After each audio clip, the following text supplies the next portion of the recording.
Sastanak o izgradnji sanitarne deponije sa Centrom za reciklažu čvrstog otpada održan je protekle nedelje u Obrenovcu. Na ovom sastanku konstituisan je Odbor za sprovođenje aktivnosti na izgradnji ovog centra. Odbor čine predstavnici 10 opština koji su na sastanku dogovorili plan aktivnosti na pripremi projektne dokumentacije. Osnovna stvar koja je dogovorena je upravo nastavak izrade neophodne dokumentacije za uspostavljanje regionalne deponije u Kalubinića. Prvi posao je izrada studije uticaja na životnu sredinu i posle toga izrada urbanističkog projekta. Takođe dogovor je da za sledeći sastanak se malo detaljnije pripremi plan potrebnih aktivnosti, jer postoji nedoumica da li neke od tih pozicija su neophodne da se rade, pogotovo u ovom trenutku. Regionalnim prostornim planom određeno je da će regionalna deponija biti smeštena na teritoriji opštine Ub u mesnoj zajednici Kalinić u blizini termoelektrane Kolubara B. To je lokalitet od 60 hektara, a sada se radi konkretna dokumentacija, znači treba da se radi urbanistički projekat koji će opredeliti šta na tom prostoru treba i gde da se gradi i koju površinu zahvata i tako dalje. Jeste mi kakvu korist opština Ub očekuje od izgradnje ovog regionalnog centra? Pa opština Ub svakako očekuje najveću korist, međutim i dogovor o odnosima unutar, da kažemo, ove zajednice opština treba tek da se preciziraju. Opštine imaju neke svoje stavove, tu je donekle i zapelo prilikom nekoliko prethodnih sastanaka. Mi kao matična opština mislimo, a to svakako nije sporno, da treba da imamo kvalitetne beneficije u odnosu na ostale opštine. Postoji više načina kojim će se izgradnja centra za reciklažu finansirati. Iz budžeta opština proporcionalno broju stanovnika, iz donacija sredstava Republike, kao i uz pomoć potencijalnih domaćih ili stranih strateških partnera. S obzirom da će regionalna deponija biti smeštena upravo na području opštine Ub, ono što me takođe interesuje je da li se javljaju možda neki investitori koji su zainteresovani da učestvuju u ovom poslu? U zadnje vreme se nisu javljali. Ta priča teče već nekoliko godina i mi smo primili nekoliko zainteresovanih investitora, ali u zadnjih godinu dana nismo, konkretno nikoga, a čuli ste vjerojatno na našem sastanku da se pomalo otvara priča da bi praktično i ovaj odbor trebao povremeno da primi po nekog od investitora da vidimo kakve sve mogućnosti praktično oni nude. Jer je sporan na neki način i sistem ili konstrukcija finansiranja izgradnje. Da li će opštine biti u mogućnosti same da finansiraju taj projekat uz pomoć ministarstva ili ćemo se u nekoj fazi opredeliti odmah za saradnju sa nekim stranim ili domaćim investitorom. Naredni sastanak Odbora za sprovođenje aktivnosti na izgradnji Centra za reciklažu zakazan je za mesec dana.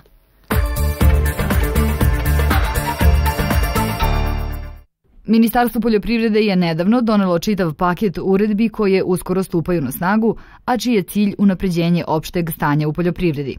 Poljoprivrednici su trenutno najviše zainteresovani za one zakonske uredbe koje se odnose na regresiranje i podsticajne mere za poljoprivrednike, što je još jedna potvrda činjenice da je srpski agrar u zaista teškom stanju. Imamo za regres za repromaterijal, to je za ratarsku proizvodnju i povrtarsku. Potrebno je da podnesu zahtev upravi za trezor. Uz taj zahtev još podnose prijavu o potvrdu u stvari o izmirenim poreskim obavezama u poreskoj upravi. Oni koji imaju do 10 hektara prijavljene proizvodnje, znači koje su prijavili do 31. marta, ostvaruju pravo bez ikakvih dodatnih dokumenata što se tiče fiskalnih računa i ostalo. Znači potreban je samo zahtev i ova potvrda, a koji imaju preko 10 hektara, njima su potrebne i dodatne fiskalni računi o utrošenom repromaterijalu koji je. Vlada je donela i uredbu o podsticajnim sredstvima za tov junadi u iznosu od oko 90 eura. Za svako utovljeno grlo koje je predano u klanici, uz potvrdu klanice i overeno redovno od veterinarskog inspektora, uz zahtev, normalno podnosi se Ministarstvu poljoprivrede. Rokovi za ove podnošenje zahtjeva su do 1. oktobra, a za podsticajne mere ostale koje je ministarstvo propisalo, to je za nabavku opreme i za priključne mašine. Tu je procentualno od vrednosti koja je kupljena, koja je uložena i tu se zahtjevi podnose do 1. oktobra. Ne mogu biti stariji fiskalni računi od 30 dana. Sve detaljnije informacije zainteresovani poljoprivrednici mogu dobiti u nadležnoj službi opštinske uprave Ub.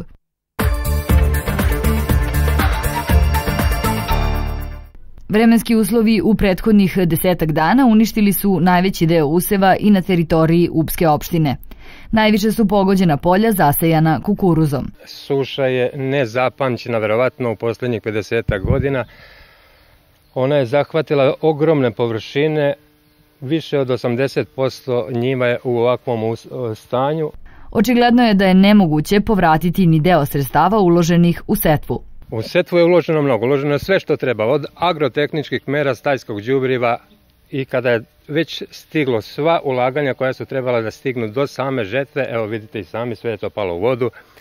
Posejao sam oko 6 hektara, ja garantujem da neću imati ni 20% useva da iskoristim, eventualno nešto za silažu. Mada će i silaža biti loše kvaliteta i to je rizik možda još i veći, ona će verovatno i da istruli, tako da i tu moramo je raditi, a sad koliko ćemo uspjeti vidjet ćemo. Slično stanje je i sa drugim usevima. Da budemo iskreni, što se tiče ozimskih useva, pšenice, ječma i ovog ostalog, oni su bili na nekom zadovoljavajući i prosječnom nivou, pšenica i ječam, i detaljne su nešto, nisu bile loše prva 2 kola, međutim ovo za dalje, kao što vidite i sami, tu više košenja nema.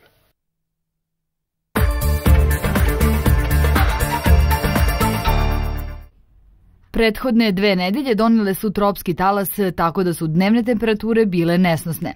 I građani Uba i okoline su tokom čitavih 10 dana imali samo jednu dilemu: kako pobediti temperature od preko 40 stepeni Celzijusovih. Bilo je na televiziji da je u Beogradu izmerena temperatura 44 stepena, što nije bilo u poslednjih 120 godina. Znači, a nekoliko gradova u Srbiji, između ostalog i Zaječar, imao je temperaturu 45 stepeni, to je izmereno i to su zvanični podaci. Kako je na Ubu bilo? Na Ubu je isto bila velika vrućina.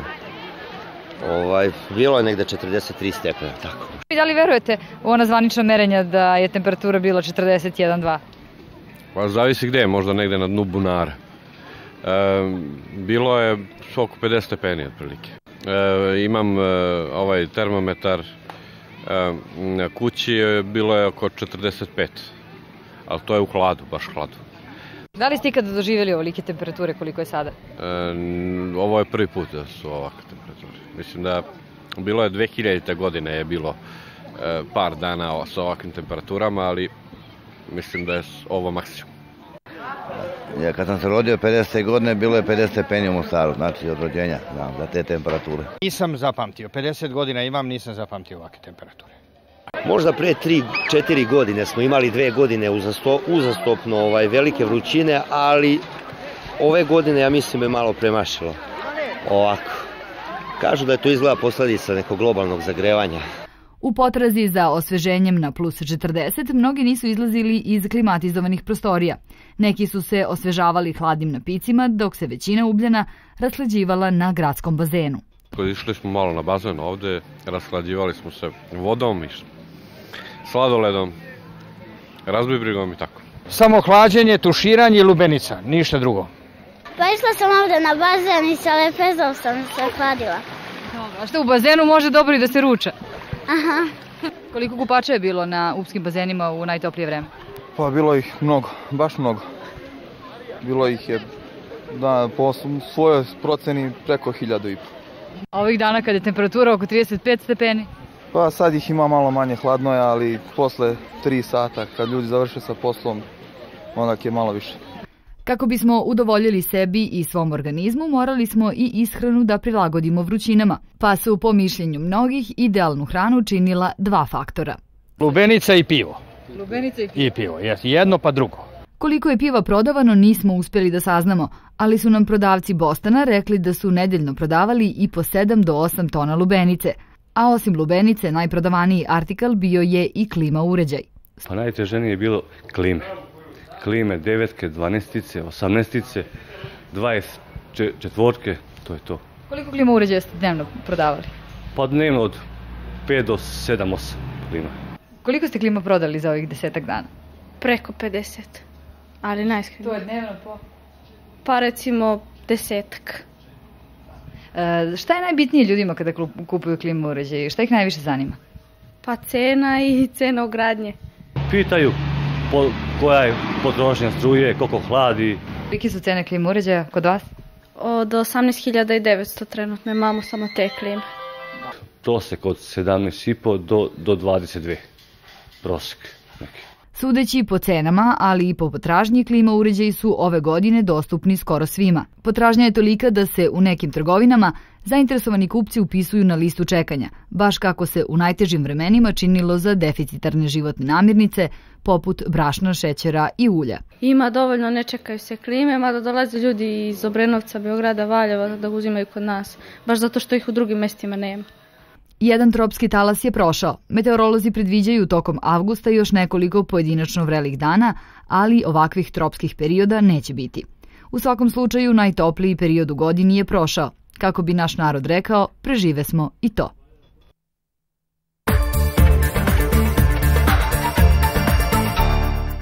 Jul mesec na Ubu i ove godine obeležila je tradicionalna 9. po redu manifestacija Upske večeri. U periodu od 18. do 31. jula više hiljada Ubljana, ali i posetilaca iz drugih gradova, u kojima kulturni život ni približno nije tako bogat kao na Ubu, uživali su u svojim omiljenim predstavama, glumcima, interpretatorima, grupama i pevačima. Upske večeri 18. jula otvorio je kabaret Dobra stara vremena pozorišta na Terazijama, a tokom 2 nedelje koliko je trajala ova letnja manifestacija, nastupili su i dragačevski trubači grupa Izvor, Ana Stanić, Vladimir Savčić-Čobi, gradska pozorišta iz Jagodine i Šapca, kao i lokalni izvođači.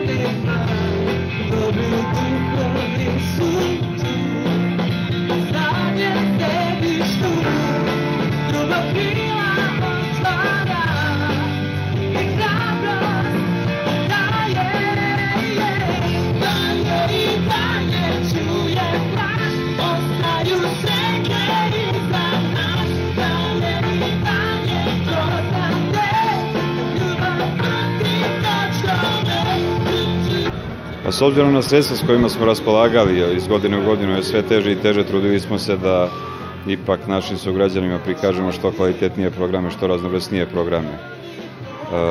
Bilo je tu za svakoga po nešto, jedino što smo se ogrešili, što smo ostali dužni, što smo obećali deci za iduće godine Bože zdravlja, 10.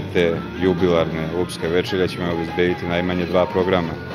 Kažem, ove godine smo trudili da to bude što raznovrsnije, ali smo se oslonili dosta i na domaće snage, tako da smo, pored gostovanja pozorišta sa strane, imali i 3 domaća programa. Imali smo koncert folklora škole Solami, imali smo koncert baletskog studija Ustanove kulture i imali smo pozorišnu predstavu Porodice Blo.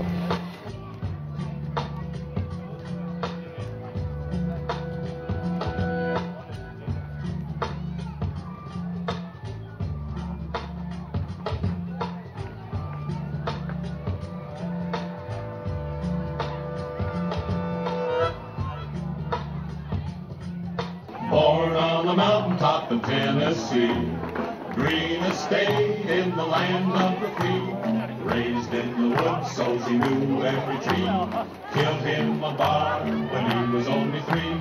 Davy, Davy Crockett, king of the wild frontier.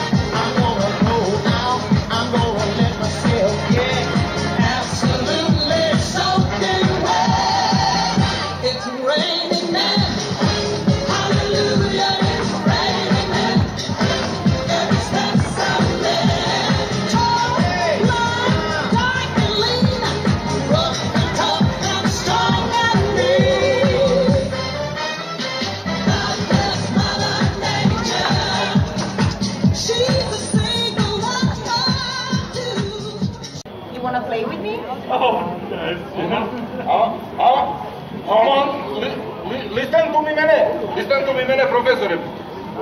Teacher, please. Gde je pička? A, B, C, D, A, B, C, D, E, A, B, C, D, E, G, Fine, it's okay, that's all for today, thanks. Bye, Mr. Teacher. Bye. Može svičku da ugasim. Mr. George, sit down, please. No, sit down. Ne da ugasim, nego mislim, gore je svička mnogo, znaš. Ajde. Već vidimo. Vidimo svičku malo. O kvalitetu programa ovogodišnjih Upskih večeri svoj komentar dali su nam i neki od posetilaca. Upske večeri imaju svoju tradiciju i Ub je grad koji neguje kulturu za razliku od mnogih mesta u našoj zemlji. Mislim da su ovogodišnje Upske večeri veoma sadržajne, da su svi žanrovi zastupljeni, da je bilo nekoliko interesantnih i izuzetno savremenih tekstova i programa, tako da mislim da Ubljani i ovoga leta doživljuju prijatne trenutke. Pa fin je, zadovoljavajući. S obzirom kakva je situacija, solidan je. To je jedina prilika da mi na Ubu nešto imamo. To je lep grad, Ub je lep grad. Ali nama treba ovo. Super, lepo je, baš super. Reci mi, kako se tebi sviđaju ovogodišnje Upske večeri? Lepo. Jesi sav program ispratila? Lepo. Pa, prilično dobro. Pa, po meni je sasvim u redu. Mislim, i drago mi je što se to svake godine održava. To je ovako jedna lepa letnja zabava. Mislim da je solidan program. Mogla bi nešto da bude i za decu, ali o tom potom možda će biti sledeće godine. Super. Šta ti se najviše dopalo? Predstave i 17 sanitara. Šta ti se najviše sviđa? Balet. Beef ragout, cheese soufflé, high and cold on flambé. We'll prepare and serve with flavor, culinary cabaret. You're alone and you're scared, but the banquet's all prepared. No one's gloomy or complaining, while the flatware's entertaining. We tell jokes, I do tricks with my fellow candlestick.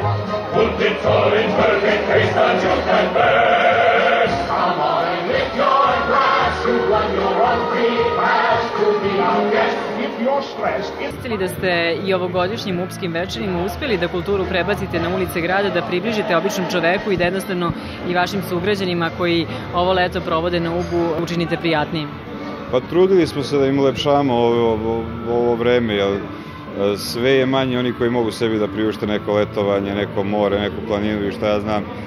Tako da smo baš, mislim da smo uspeli da dovedemo i letos kvalitetne programe, kvalitetan taj kulturni sadržaj. Vidim, ljudi su uglavnom zadovoljni sa svim onim što se dešava ovdje.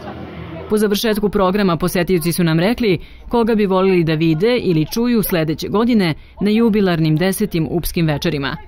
Pa recimo nešto iz Beogradskog teatra Bojan Stupica, recimo neka predstava, ili iz Zvezdara teatra.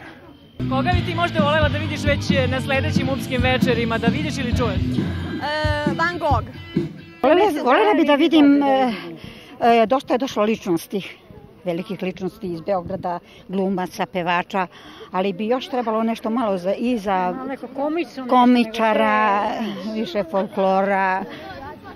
Pa šta znam, volao bi neke recimo rock grupe, ali to je možda malo teže, treba više para ili šta znam. Vlado Georgijev. Mi se dopada uglavnom starogradska muzika, može i nešto moderno, za omladinu, naravno, onako kako voli, za sve generacije. Hvala organizatorima, hvala Laliću, operi Laliću, on je glavni organizator za ovo, i svima koji se u ovom gradu, koji su god dali pomoć svojim firmama, da i mi nešto vidimo ovde.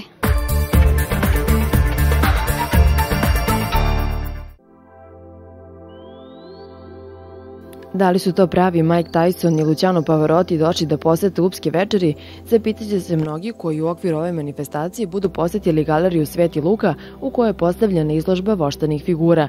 Za razliku od možda najpoznatijih voštanih figura koje se čuvaju u čuvenom muzeju Madame Tussauds u Parizu, Sankt Petersburgska izložba je putujuća izložba čije se postavke nalaze na različitim stranama sveta. U samom Sankt Petersburgu je negde oko 1500 eksponata. Ovo je jedan mali deo, mada smo mi već skoro 6 godina prisutni u Srbiji. Ovo je 5. postavka, tako da smo negde već oko 150 eksponata iz samog muzeja, da tako kažem, uslovno potrošili, odnosno videli. Izrada voštanih figura je čitava umetnost, za čiji je finalni proizvod gotovo živi lik, zadužen čitav tim umetnika.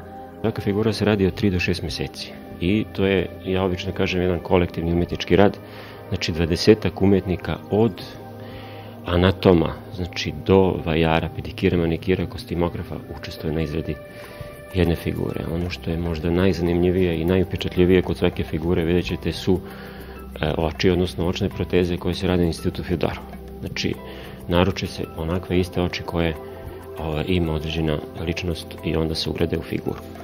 Kosa isto tako je prirodna, obično mi pitaju da li je prirodna ili je veštačka. Znači, radi se o prirodnoj kosi, ljudskoj vlasi koja se usađuje, znači dlaka po dlaka, i to je ono što praktično najduže i traje. Zato je, kažem, potrebno da se 3 do 6 meseci uradi jedna figura. Recimo je situacija da se dešavala kada posjetioci izložbe uđu u salu sa figurama i imaju prepadnu se od realnosti ličnosti koje su napravljene. Naravno, to je što je manji prostor, to je veća mogućnost. Ovde je sad stvarno prilično gužve. Mnogi koji su već tokom današnjeg dana došli su rekli da je jako gužve, da imaju neku jezu, da ne znaju šta je figura, šta je, da li ima tu još nekih ljudi, malo jeste čudno. Ja sam tu naravno da to sve na neki način objasnim, da im približim to, ali već posle prvog gledanja je to sasvim drugačije. Naravno, koliko se ljudi više, da tako plaše uslovno, to je u stvari znak da su figure urađene, evo, videli ste sami, od očiju do kose, kostimografije i tako dalje, odaju dušu, daju u stvari svakoj toj ličnosti koju prikazuju. A na ovoj izložbi bit ćete u prilici da se lično upoznate sa 26 poznatih ličnosti. Evo ovdje vidite da ima dosta figura iz različitih oblasti, znači iz sveta umetnosti, sporta.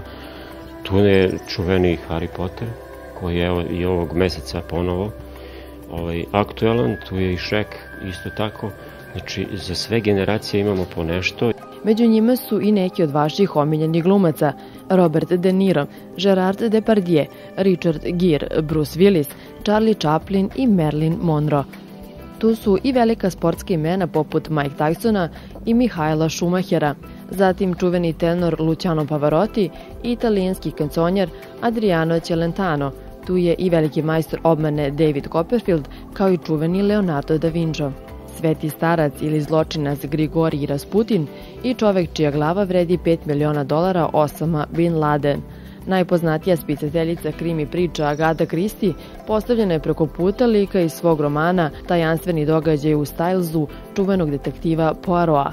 Tu je i Harry Potter sa svojom družinom, Ron Weasleyem, Hermionom Granger, čarovnjakom Hagridom i učiteljicom McGonagall, kao i Shrek i njegovi crtani saputnici Fiona, Donkey i mačak u čizmama. Negde na samom ulazu nalazi se i lik dečaka koji ćete teško prepoznati.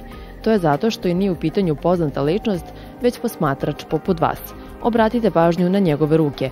One su u džepovima. Ova figura vam diskretno skreće pažnju da eksponate ne dodirujete rukama, ma koliko vam neodoljivo izgledalo da se uverite u njihovu autentičnost. Izložba voštanih figura otvorena je u Upskoj galeriji Sveti Luka sve do srede. Radno vreme galerije je od 9 do 13 časova i od 19 do 22 časa i 30 minuta.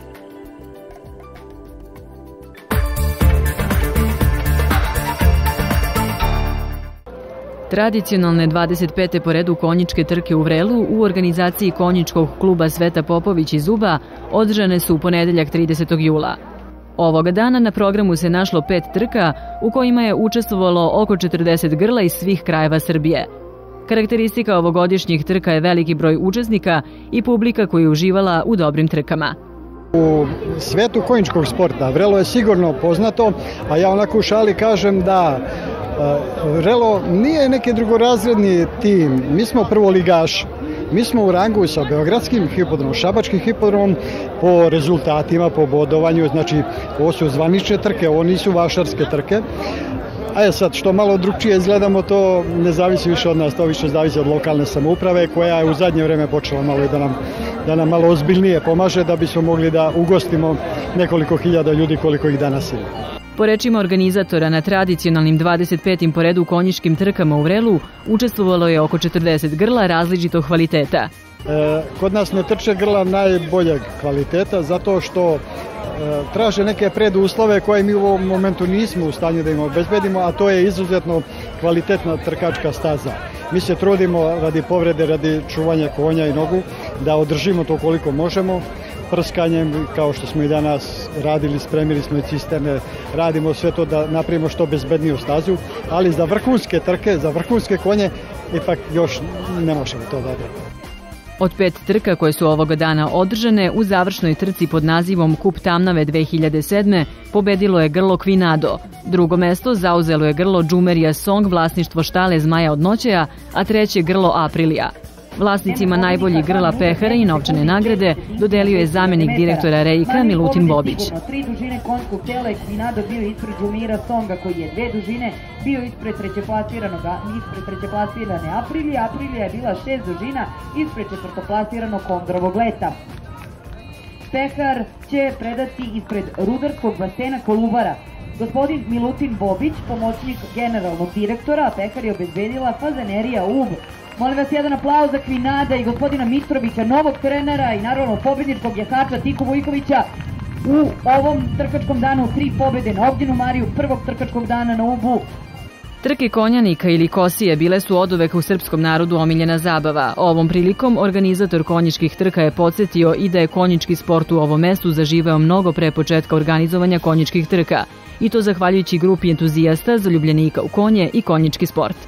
Davno postojali su neki naši sugrađani koji su bili zaljubljeni u ovaj sport i koji su na jedvite jade, tako uz pomoć države, napravili neki početak nekog hipodroma.